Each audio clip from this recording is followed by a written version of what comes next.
السلام علیکم ګرانو دوستانو. نن به زه تاسو ته یو ډېر مهم خبر درکړم چې رښتیا دغه د طالبانو له پاکستان سره د افغانستان او د پاکستان چې کومه پوله ده هغلته جنګ ترسره کیدونکی ده، ځکه د طالبانو له طرف نه 200 دغه د بدري کته فوځیان هملته لیږل سوي دي. ویډیو تر آخره پورې وګورئ، په هر څه به تاسو پوه سئ.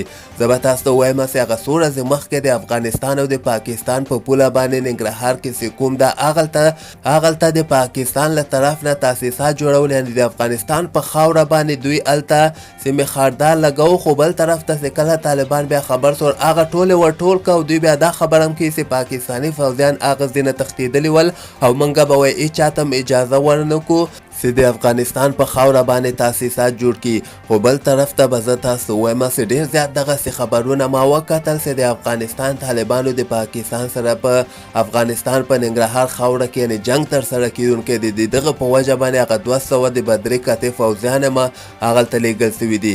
خو زه به تاسو ته یو خبره وکړم چې دغه کې شک نشته چې طالبان له طرف نه دغه فوځیان هلته لیږل سوي دي. 200 دي که 200 نه هم زیات دي هغلته لیږل سوي دي، خو دغه د دغې لپاره لیږلي دي چې هلته دوی د دغه پولې حفاظت وکړي.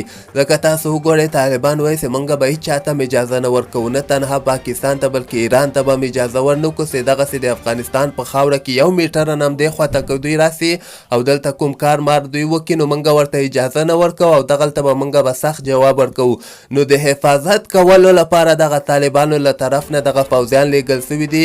بل د پاکستان او د طالبان منځ کې دغسې د جنګ هېڅ کوم قسمه امکان نشته ده. نو تاسو څومره خبرونه کتلي دي او اورېدلي دي، دغه کې هېڅ کوم قسمه حقیقت نشته ده. د افغانستان د خاورې حفاظت کولو لپاره دغه د طالبانو دغسې اقدام اخیستلی ده چې 200 نه زیات فوځیان یې هغه ننګرهار ته لیږلي دي په پوله باندې. همدغسې تازه خبرو لپاره تاسو دغه چینل هم در سره سبسکرایب کولی سئ.